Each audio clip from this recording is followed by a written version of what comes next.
Hello and welcome to smart learning. আমরা জানি আগামী 2025 থেকে WBCS এর প্যাটার্নটা কিন্তু পাল্টে যাচ্ছে, চেঞ্জ হয়ে যাচ্ছে। 2024-এর প্রিলিমস এবং মেন্স এখনও বাকি রয়েছে। অতএব 2024-কে সামনে রেখে এবং যারা 2025-কেও টার্গেট করছেন তাদের প্রিপারেশন কীভাবে নেওয়া উচিত, দুটোকে একসাথে কীভাবে চালানো যেতে পারে, বা যারা শুধুমাত্র 2025-এর জন্য টার্গেট নিচ্ছেন ডেসক্রিপটিভ রাইটিং কিভাবে করতে হবে, সিলেবাস কেমন থাকবে, এবং WBCS-এর সাথে সাথে 2025-এ যেহেতু ডেসক্রিপটিভ হয়ে যাচ্ছে সব পেপারগুলোই, একই সাথে ইউপিএসসির প্রিপারেশন চালানো সম্ভব কিনা, তার সিলেবাস কী রয়েছে, সমস্তটাই কিন্তু ডিটেলসে আলোচনা করব।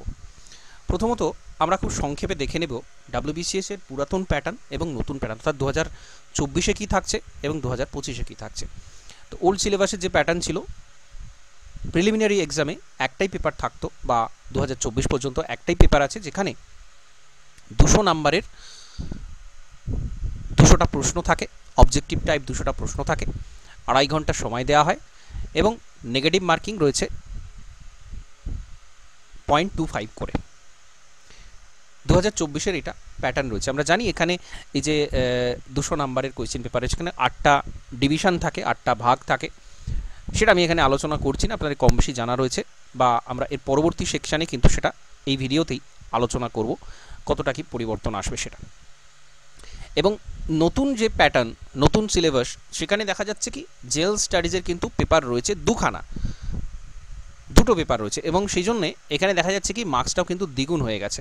400 নাম্বারের টোটাল কিন্তু পরীক্ষা হবে, দুটো আলাদা আলাদা পেপার একই দিনে হবে। কীরকম হবে সেটা 2023-এ একটা নোটিফিকেশান এসেছিল, সেখানে কিন্তু ডিটেলসে দেওয়া ছিল, সেটা আমরা আলোচনা করব ডিটেলস, সেটা হলে আরও পরিষ্কার হয়ে যাবে। আমরা জাস্ট ওভারঅল প্যাটার্নটা এখানে দেখে নিচ্ছি। এটা অবজেক্টিভ টাইপ থাকবে প্রশ্ন, এবং এখানে কিন্তু দেখা যাচ্ছে সময়টা কমিয়ে দেওয়া হয়েছে, ডিউরেশন 2 ঘন্টা করে দেওয়া হয়েছে দুটো পেপারের, এবং নেগেটিভ মার্কিং এখানেও কিন্তু 0.25 করে। এটা খুব ইম্পর্ট্যান্ট একটা বিষয়। নেগেটিভ মার্কিং যখন অনেকটা কমে যায়, সেখানে প্রশ্নর সংখ্যাও কিন্তু অনেক বেশি অ্যাটেম্প্ট করতে হয়, কেন করতে হয় ইত্যাদিতে সেগুলো বিষয়ে আমরা পরে আলোচনা করব, কিন্তু এটা একটা খুব বড় গুরুত্বপূর্ণ বিষয়, স্ট্র্যাটেজি কীরকম হবে সেটার ওপরে। এখন মেন্স এক্সামে কিন্তু একটা হিউজ চেঞ্জেস আসছে, সেটাই আমরা আলোচনা করছিলাম, যে ডেসক্রিপটিভ প্যাটার্ন হয়ে যাবে 2025 থেকে। 2024-এ কী হবে, যা ছিল তাই। ল্যাঙ্গুয়েজ পেপার, অর্থাৎ ফার্স্ট পেপার যেটা যার মাতৃভাষা বাংলা, এখানে অধিকাংশের 200 নাম্বারের ডেসক্রিপটিভ রাইটিং এখানে থাকতো। ইংলিশ পেপারও তাই, পেপার 2 যেটা, সেখানেও কিন্তু 200 নাম্বারের descriptive paper, letter writing, precis writing ইত্যাদি এগুলো থাকছে 24 পর্যন্ত। জেনারেল স্টাডিজ 1 200 নাম্বারের প্রশ্ন থাকছে, যেখানে হিস্ট্রি, জিওগ্রাফি 100, 100, 200। জেনারেল স্টাডিজ 2 200 নাম্বারের পেপার, এখানে environment, general science, general knowledge, current affairs, এই 4টে ডিভিশন আছে, তবে নাম্বার ডিভিশন কিন্তু কোনটাতে কত থাকবে সেটা বলা নেই। Constitution of India, Indian economy, অর্থাৎ ভারতের সংবিধান থেকে 100 এবং অর্থনীতি থেকে 100, মোট 200 নাম্বারের পেপার, এটাও অবজেক্টিভ টাইপ 2024 পর্যন্ত। এরিথমেটিক অ্যান্ড রিজনিং, ম্যাথ এবং জিআই পেপার, ম্যাথে 100, জিআইতে 100, এই ডিভিশন সাধারণত থাকে, তবে কখনো কখনো সেটা কম বেশি আসে। আর থাকছে অপশনাল পেপার, যেটাও কিন্তু 200 নাম্বারের ছিল, পেপার 1, পেপার 2। এই ছিল 2024-এর। 25-এ কী আসছে, এখানে কিন্তু হিউজ চেঞ্জেস চলে আসছে।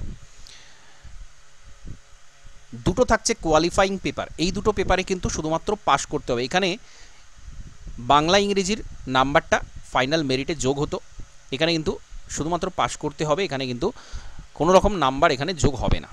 এটা কারো কারো ক্ষেত্রে পজিটিভ দিক, আবার কারো কারো ক্ষেত্রে মেবি নেগেটিভ দিক। যারা বেঙ্গলি ইংলিশে যারা স্টুডেন্ট রয়েছেন, অনার্স যারা করে আসছেন বাংলা ইংরেজিতে, তাদের কিছুটা এখানে হয়তো মনে হবে যে এই জায়গাটা নাম্বার যোগ হলে ভালো হতো। অধিকাংশেরই এটা কিন্তু একটা সুবিধাজনক জায়গা।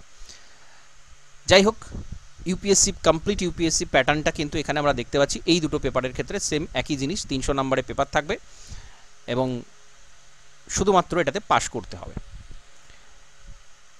এরপরে আমরা প্রত্যেকটা পেপারে দেখব 250 নাম্বার করে চলে এসেছে, যেটা একদমই ইউপিএসসি প্যাটার্ন। এখানে এই ইংলিশ পেপার, এইখানে কিন্তু এসে রাইটিং করতে হবে। 250 নাম্বারের ডেসক্রিপটিভ রাইটিং এখানে যথেষ্ট গুরুত্বপূর্ণ কিছু সিলেবাস রয়েছে, আমরা ডিটেলসে যাব। যাই হোক, এরপরে আমরা দেখছি একটা খুব ইম্পর্টেন্ট পেপার, নতুন পেপার, সেটা হচ্ছে tradition and culture of Bengal from ancient two modern Times. বাংলার কালচার, সংস্কৃতি, সেটা নিয়ে 250 নম্বরের একটা ডেসক্রিপটিভ পেপার আছে। এরপরে পেপার 1, পেপার 2, পেপার 3, পেপার 4 এগুলোতে কি কি আছে সেটা আমরা এক্ষুনি দেখব, কিন্তু প্রত্যেকটা পেপার 250 নম্বর, এটা জেনে রাখুন। পরপর 4টে এখানে পেপার রয়েছে 250 নম্বর। আর সবার শেষে রয়েছে অপশনাল পেপার, এখানেও কিন্তু সেই 250 নম্বর করা হয়েছে।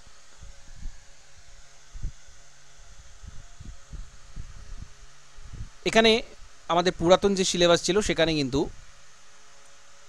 200 নম্বরের, 150 নম্বর এবং 100 নম্বরের আলাদা আলাদা গ্রুপের জন্য আলাদা আলাদা পার্সোনালিটি টেস্টের মার্কস থাকতো। এখানে সেসব তুলে দেওয়া হয়েছে। 275 নম্বরে কিন্তু পার্সোনালিটি টেস্ট থাকবে। তো বেশ কিছুটা ইউপিএসসি প্যাটার্ন, ইউপিএসসির ছাপ আমরা এখানে দেখতে পাচ্ছি। আরও ডিটেলসে আমরা এটা দেখব।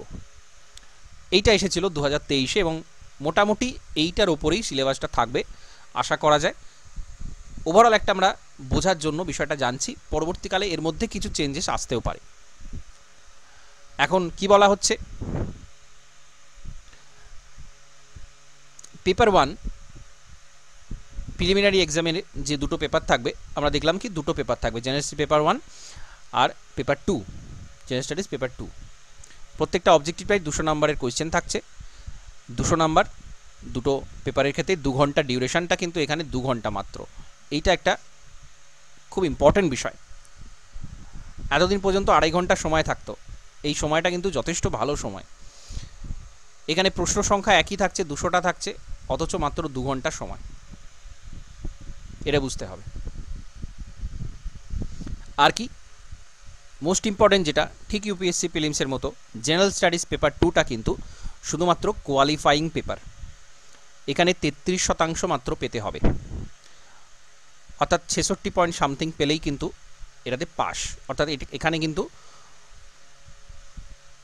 মার্কসটা প্রিলিম পাস করছে কি না করছে সেটাতে কিছু যায় আসছে না, শুধুমাত্র পাস করলেই এখানে কিন্তু হবে। আর জেনারেল স্টাডিজ পেপার 1 যেটা থাকবে সেইটা দেখে কিন্তু তার কাট অফ নির্ণীত হবে এবং সেটা অনুযায়ী কিন্তু কেউ প্রিলিম পাস করছে কি ফেল করছে সেটা সেখান থেকে বোঝা যাবে।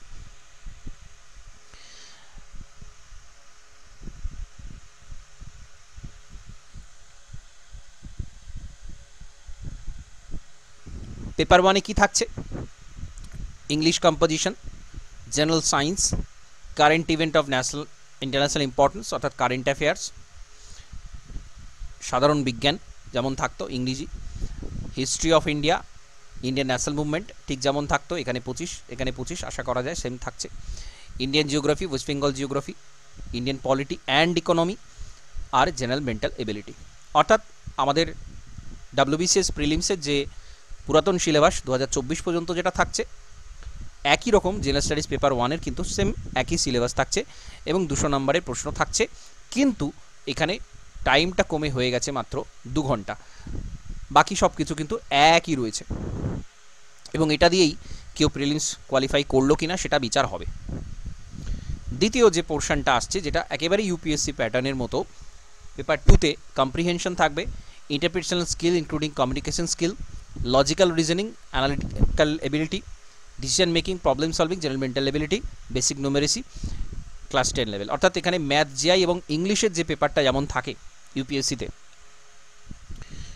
ঠিক তেমনই এই পেপারটা হবে এবং 33% মার্কস এখানে পেতে হবে। এখানে খুব ইম্পর্টেন্ট বিষয়, কারণ অনেক ক্ষেত্রেই দেখা যায় জেনারেল স্টাডিজের ক্ষেত্রে, ইউপিএসসির ক্ষেত্রে এটা হয়, জেনারেল স্টাডিজে অনেকে অনেক মার্কস পান, কিন্তু এই জায়গাটাতে খুব একটা গুরুত্ব না দেওয়ার কারণে অনেকে কিন্তু কোয়ালিফাই করতে পারেন না। তো এখানেও এটার জন্য আলাদা করে কিন্তু তৈরি হতে হবে। অর্থাৎ প্রিলিমসের পরিশ্রমটা কিন্তু 2025-এর জন্য প্রিলিমসের পরিশ্রমটা আরেকটু বেশি কিন্তু বাড়ছে এবং স্পিডটাও কিন্তু এখানে ফ্যাক্টর হয়ে যাবে, যেহেতু সময়টা মাত্র 2 আওয়ার্স করা হচ্ছে। তো এটা একটা দিক। এবার এখানে একই জিনিস বলা আছে যে প্রিলিমসের মার্কস কিন্তু মেন্সে গিয়ে যোগ হবে না, এটা শুধুমাত্র কোয়ালিফাইং ইন নেচার। এইবার হচ্ছে মেন্স এক্সাম। মেন্স এক্সামের ইন ডিটেলটা এখানে দেওয়া রয়েছে। রিটেন এক্সামিনেশন, পার্সোনালিটি টেস্ট, এগুলো তো থাকছেই। বেঙ্গলি আর ইংলিশ 300 নম্বরের এই পোর্শনটা থাকছে। আর পেপার 1 থেকে পেপার 8 পর্যন্ত থাকছে। আর থাকছে পার্সোনালিটি টেস্ট, অর্থাৎ 8 মানে এখানে অপশনালটাও ইনক্লুডেড। প্রত্যেকটা 250 নম্বর করে থাকছে। যারা গ্রুপ সি গ্রুপ ডির জন্য এক্সাম দেবে তাদের পেপার 7, 8 দেওয়ার প্রয়োজনীয়, অর্থাৎ অপশনালটা তারা নাও দিতে পারে, যেমন এখন হয় এটাও পরবর্তীকালে সেম একই থাকবে। বাংলার ক্ষেত্রে কি সিলেবাস, যেটা 300 নম্বরের Bangla, letter writing, report writing, precis writing, comprehension, translation from English to Bengali, আর হচ্ছে এসে রাইটিং। এটা নতুন যোগ হচ্ছে এসে রাইটিং। কম্পোজিশনটা ছিল আগে 24 পর্যন্ত ছিল, কম্পোজিশন থাকছে, পরবর্তীকালে এটা এসে রাইটিং হয়ে যাচ্ছে। তো খুব একটা সিলেবাস চেঞ্জ হচ্ছে না, এখানে নাম্বারটা চেঞ্জ হয়ে যাচ্ছে। তোমরা দেখতে পাবো এখানে একই রকম প্রশ্নের ধাঁচ থাকবে হয়তো, কিন্তু নাম্বারটা সেখানে অনেক বেশি থাকবে, শুধুমাত্র পাস করতে হবে, সুতরাং এটা নিয়ে খুব একটা চিন্তিত হওয়ার কিছু নেই। ইংলিশ পেপার সেখানেও 300 নাম্বার থাকছে এবং সেই একই সিলেবাস, প্রেসি, ভোকাবুলারি, শর্ট এসে। এখানে কিন্তু ভোকাবুলারির কিছু পোর্শন থাকবে, অর্থাৎ গ্রামাটিক্যাল পোর্শন কিছু এখানে চলে আসছে, grammar, vocabulary, report writing, translation, প্রায় একই সিলেবাস এখানেও থাকছে। সুতরাং যেহেতু শুধুমাত্র কোয়ালিফাইং নেচার, পাস করতে হবে, এখানে খুব বেশি গুরুত্ব এখানে না দিলেও চলবে। তবে যাদের ইংলিশে সমস্যা আছে তাদের একটু এখানে কিন্তু যথেষ্ট দিতে হবে গুরুত্ব, কারণ পাস করতে হবে এই পেপারটাতে। এইবার চলে আসছে most important, English Asian composition. English Asian composition, এখানে কিন্তু ইংলিশের ওপর একটা গুরুত্ব দেওয়া হচ্ছে, আলাদা করে দেওয়া হচ্ছে। বাংলার গুরুত্বটা কিন্তু অনেকটাই কমে যাচ্ছে। এতদিন পর্যন্ত যেটা ছিল বাংলা ইংরেজি ডেসক্রিপটিভে কিন্তু আলাদা করে গুরুত্ব দিত, কারণ ওটাতেই তফাৎ তৈরি করে দেয় বাকি স্টুডেন্টের থেকে, দিত এতদিন পর্যন্ত, সেখানে অতটা গুরুত্ব দিতে হচ্ছে না। কিন্তু ইংলিশ এসে কম্পোজিশন চলে আছে, এটা কিন্তু আলাদা করে প্রিপারেশান নিতে হবে। এবং এই প্রিপারেশানের জায়গা কোনটা, এটা খুব বড় সোর্স হচ্ছে নিউজ পেপার। স্মার্ট লার্নিংয়ে নিউজ পেপার ডিসকাশান যেটা, সেটা আবার নতুন করে শুরু হবে, আপনারা প্রত্যেকে ফলো করবেন। প্রচুর প্রচুর মেটেরিয়াল, প্রচুর প্রচুর সোর্স, কারেন্ট অ্যাফেয়ার্স তো বটেই, তার সাথে স্ট্যাটিকের অনেক পোর্শন, অনেক রসদ, লেখার অনেক উপাদান এখান থেকে কিন্তু পাওয়া যায়। শুধুমাত্র বেঙ্গলি ইংলিশ নয়, history, geography, general science, environment, নানান টপিক এখান থেকে কিন্তু সংগ্রহ করে নিতে হয়। নেক্সট দেখব খুব ইন্টারেস্টিং একটা পেপার, নতুন পেপার এসছে, যেটা বলা যায় tradition and culture of Bengal, বাংলার সংস্কৃতি, ঐতিহ্য, cultural aspect of Bengal, art from folk art and music of Bengal, literature of Bengal, architectural heritage of Bengal, from ancient two modern Times. অর্থাৎ ইতিহাসের দৃষ্টিভঙ্গিতে বাংলার এই যে এত কিছু জিনিস, এইটা এখানে 250 নম্বরের ডেসক্রিপটিভ রাইটিং করতে হবে। অর্থাৎ একেবারে নতুন একটা জিনিস, প্রায় নতুন, একেবারে নয়, কারণ ইতিহাসের সাথে জড়িত, ইতিহাসের সাথে কিছু কিছু আমরা এখানে মিল অনেক পাবো, তবে অধিকাংশটা এখানে নতুন। এবং এটাও খুব ইন্টারেস্টিং একটা পেপার, অবশ্যই ইনক্লুড হওয়ার প্রয়োজন ছিল, কারণ আমরা বাংলাতে পরীক্ষা দিচ্ছি, বাংলার জন্য পরীক্ষা দিচ্ছি, সেখানে বাংলার আর্ট, কালচার, এই সমস্ত কিন্তু আমাদের জানাটা খুব প্রয়োজনীয়। যেমনটা ইউপিএসসিতে থাকে, ইউপিএসসিতে আর্ট অ্যান্ড কালচার কিন্তু প্রিলিমসেও ইনক্লুডেড, মেন্সেও আছে, এখানেও সেরকম একটা বিষয় নিয়ে আসার চেষ্টা করা হয়েছে। এরপর জেনারেল স্টাডিজ 1, 2, 3, 4 এই যে এই পর্যন্ত রয়েছে, এটা অ্যাকচুয়ালি ম্যাথ জিআইয়ের পেপার, ডেসক্রিপটিভ কিন্তু ম্যাথ এখানে প্র্যাকটিস করতে হবে।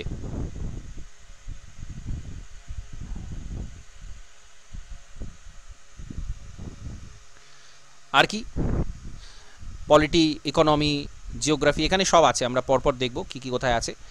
অপশনাল তো পেপার 1 অপশনাল, পেপার 2 অপশনাল, এখানেও প্রায় আমরা সিলেবাস কম বেশি একই পাবো, সেটাও আমরা একটু পরে আলোচনা করছি।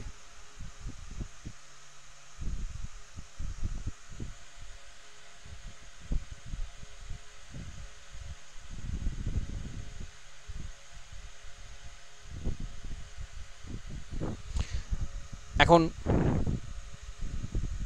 এখানে বিভিন্ন গ্রুপ অফ সার্ভিসের পে লেভেল ইত্যাদি দেওয়া হয়েছে, এটা not important. A B C D group, A গ্রুপের জন্য 250 নাম্বার করে টোটাল 2000 নাম্বার, এ এবং বি গ্রুপের জন্য, আর সি ডি গ্রুপের জন্য 150 নাম্বার করে, কারণ 250 500 নাম্বারের অপশনাল পেপার এখানে বাদ যাচ্ছে সি ডি গ্রুপে। এখানে অপশনাল পেপারগুলো দেওয়া রয়েছে। তো আমরা জিওগ্রাফি অপশনালটা ডিটেলসে আমরা জানি, এখানে 22 নাম্বার কোড জিওগ্রাফি অপশনাল নিয়ে আমি পরে আলাদা সিলেবাসে যখন আসবে তখন আলোচনা করব। আচ্ছা, পেপার এরিথমেটিক আর টেস্ট অফ রিজনিং যেটা থাকবে will be similar to that compulsory mathematic paper Madhyamik examination of the board of secondary examination, এই লেভেলে থাকবে। ডাটা সাফিসিয়েন্ট, লজিক্যাল রিজনিং ইত্যাদি ইত্যাদি, এই সিলেবাস, ম্যাথের যে সিলেবাস থাকে, যে সিলেবাস থাকে সেই সিলেবাস। আর অন্যান্য ক্ষেত্রে গ্র্যাজুয়েশন লেভেলের যে স্ট্যান্ডার্ড, সেই স্ট্যান্ডার্ডের কোয়েশ্চেন হবে বলা হয়েছে।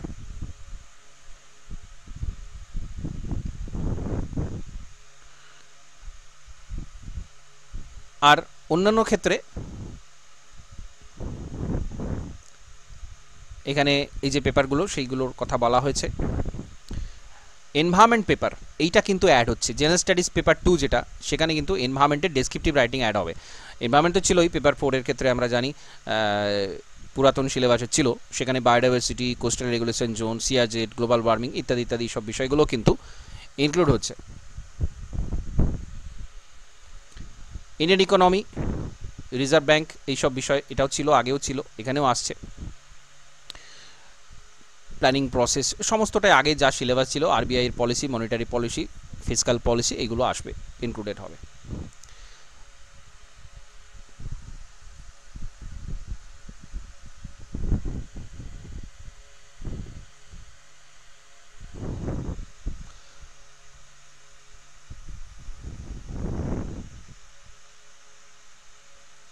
নেপালের ক্ষেত্রে পলিটিক্যাল সায়েন্স, বোটানি এগুলো থাকছে, এগুলো আমাদের জন্য খুব একটা গুরুত্বপূর্ণ নয়।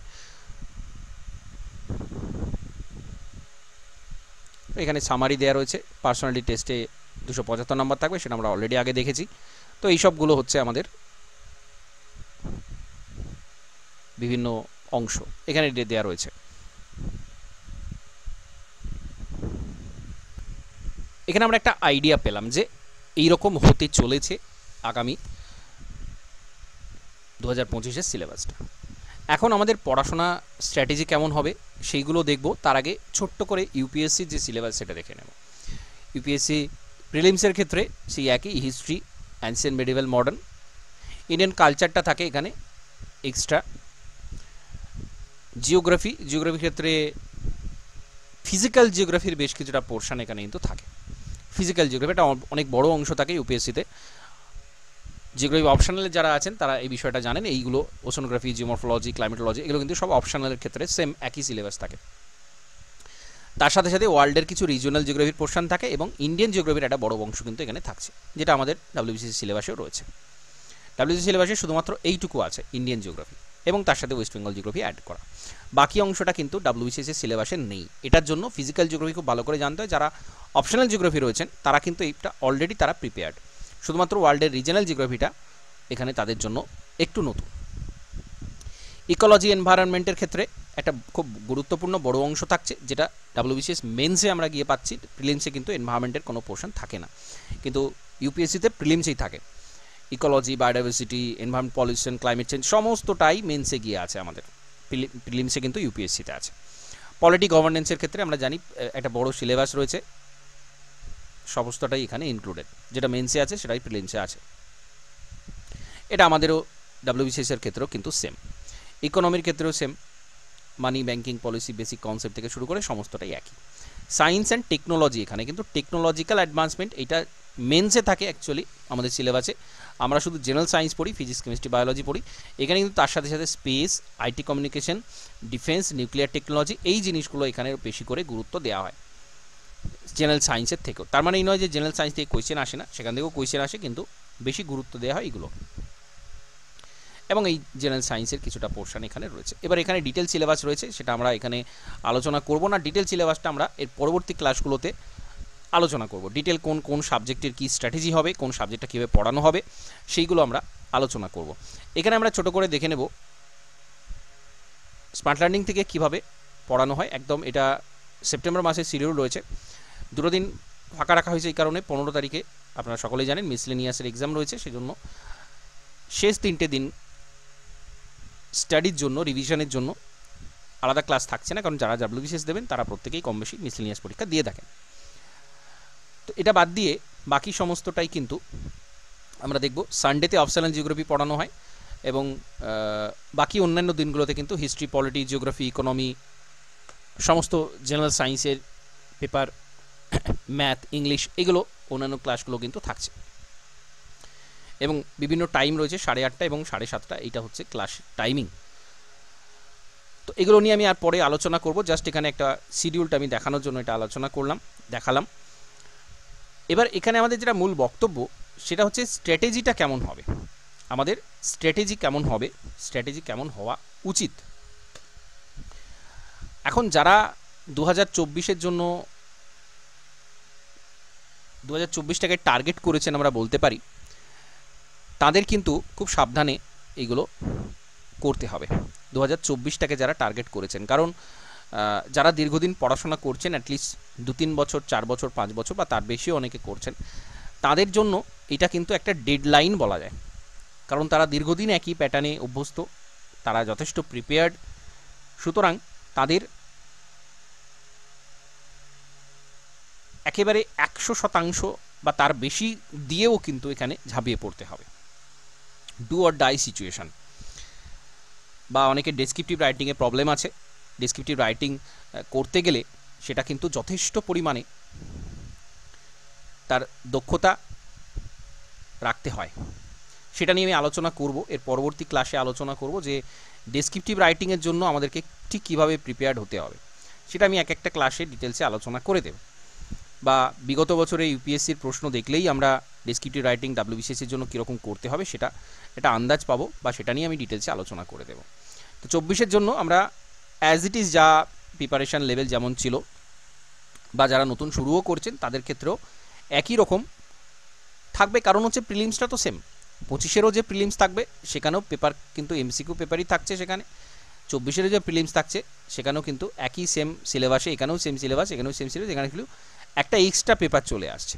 এখানে সেরকম কোনো এক্সট্রা পেপার নেই, এক্সট্রা বার্ডেন নেই, এবং টাইম পাচ্ছি কি 2.5 আওয়ার 200 নম্বরের প্রশ্নের জন্য, যেটা যথেষ্ট ভালো।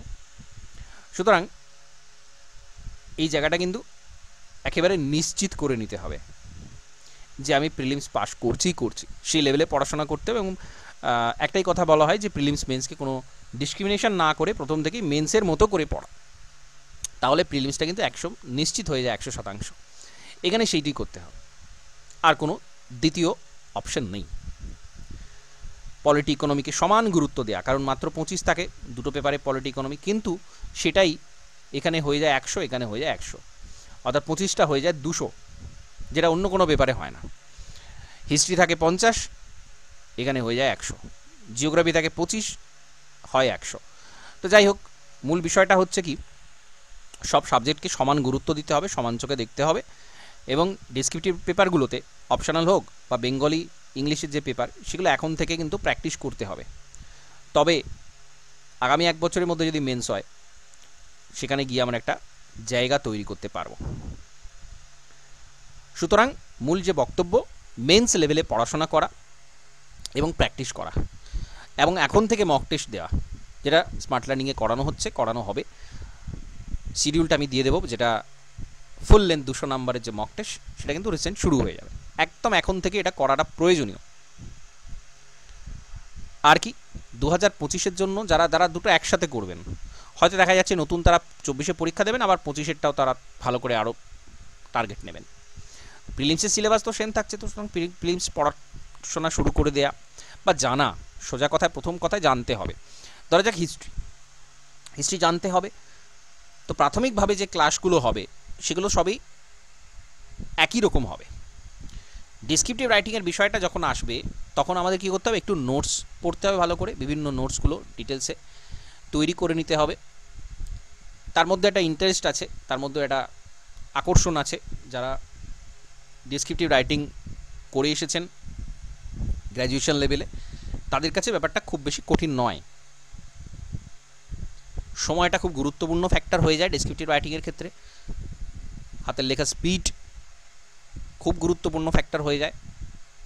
তার সাথে সাথে হলে বসে চিন্তাভাবনা করার দক্ষতা, কিছু আরও দক্ষতা, উপস্থাপনের দক্ষতা, নানা রকম ডায়াগ্রাম দেওয়া, ম্যাপ দেওয়া, এইগুলোর উপস্থাপন করার দক্ষতা, এবং ওভারঅল খাতাটাকে সুন্দর করে সাজিয়ে পরীক্ষকের দৃষ্টিতে আকর্ষণীয় করে তোলা, এরকম কিছু দক্ষতার প্রয়োজন হয় ডেসক্রিপটিভ রাইটিংয়ে। তো সেই স্কিলগুলো একবার ডেভেলপ করে নিতে পারলে তাহলে কিন্তু আর পিছন ফিরে দেখার এখানে জায়গা নেই। এটা এমসিকিউ পেপারের থেকে অনেকাংশে অনেক ভালো ডেসক্রিপটিভ রাইটিং। তার মধ্যে কিন্তু একটা মজা আছে, তার মধ্যে বার্ডেন কম। প্রিলিমসে মেন্সে গিয়ে যদি এমসিকিউ পেপার বহুবার পড়তে হয়, প্রচুর মস্তিষ্কে ধারণ করে রাখতে হয়, এরকম অনেক সমস্যা, এখানে কিন্তু সেরকম নয়।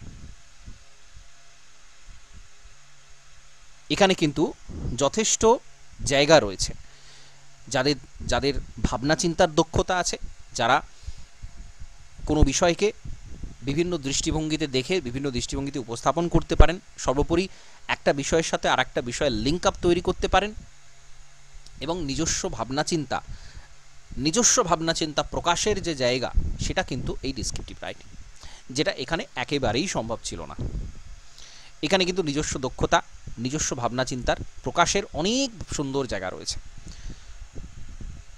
পলিটিতে যখন প্রশ্ন করা হবে ভারতের সংবিধান বিশ্বের সবচেয়ে বড় বৃহৎ লিখিত সংবিধান এবং আইনবিদদের স্বর্গ বলা হয়, কিন্তু ভারতীয় সংবিধানের কী কী দুর্বলতার দিক রয়েছে, এটা কিন্তু কখনোই আমাদেরকে প্রিলিমসে পড়তে হয় না বা তার প্রয়োজন নেই, এটা জিজ্ঞাসা করা হবে না। কিন্তু এই যে একটা প্রশ্ন যেখানে ভাবতে হবে এবং এক একজন পরীক্ষার্থী এক এক রকম দৃষ্টিভঙ্গিতে সেটা লিখবেন, যে এই দুর্বলতা রয়েছে ভারতীয় সংবিধানের, যথেষ্ট উৎকৃষ্ট সংবিধান হওয়া সত্ত্বেও এই দুর্বলতা রয়েছে, জটিলতা রয়েছে তার মধ্যে, কোথাও ইলেক্টেড মানে সাধারণ মানুষের ভোটে কিন্তু ইলেক্ট হয়ে তারা কিন্তু যাননি, যারা ইনডাইরেক্টলি ইলেক্টেড ছিলেন তারাই গিয়ে সংবিধানটা রচনা করেছেন। এরকম অনেক রকমের দুর্বলতার দিক তুলে ধরতে হবে তখন। সুতরাং এই যে ভাবনা চিন্তার জায়গাগুলো, এটা শুধুমাত্র তো একটা পেপারে নয়, সব পেপারেই রয়েছে। ইতিহাসে এরকম প্রশ্ন করা হবে যে ভারতের স্বাধীনতা সংগ্রামের ইতিহাসে গান্ধীজি যদি না থাকতেন তাহলে কিভাবে বা কি হতে পারত, আমাদের ভারতের ইতিহাস কোন দিকে যেত, কারণ তার একটা বিরাট প্রভাব রয়েছে আমরা জানি আন্দোলনের ক্ষেত্রে, কোন দিকে যেতে পারতো ভারতের স্বাধীনতা সংগ্রাম, এরকম ধরনের প্রশ্ন কিন্তু মেন্সে করা হবে ডেসক্রিপটিভ রাইটিং। তো এটা খুব মজাদার জিনিস, একটা ভাবনা চিন্তার খুব জায়গা রয়েছে, খুব ভালো, একেবারেই ঘাবড়ানোর কিছু নেই।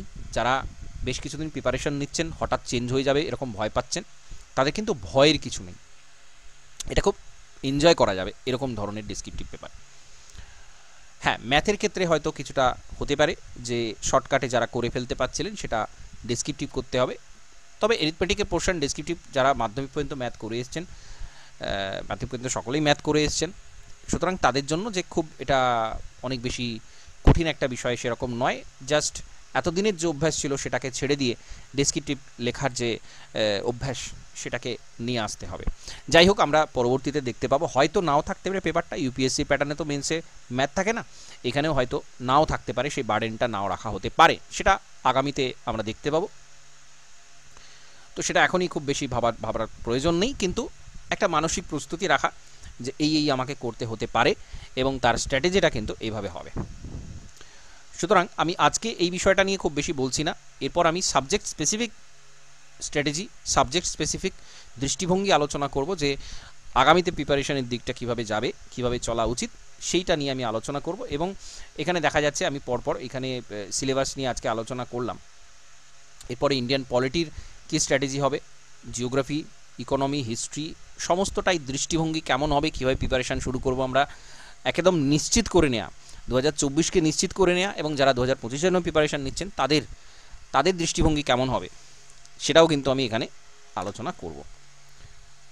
সুতরাং আজকের যে আলোচনা সেটা এখানে সমাপ্ত করছি। আপনারা অবশ্যই কমেন্টে জানাবেন আপনাদের কি রিকোয়ারমেন্ট রয়েছে, কি প্রশ্ন রয়েছে, আমি যথাযথ সেটার উত্তর দেব। তো এই ক্লাসটা এখানে কমপ্লিট করছি। নমস্কার, ধন্যবাদ।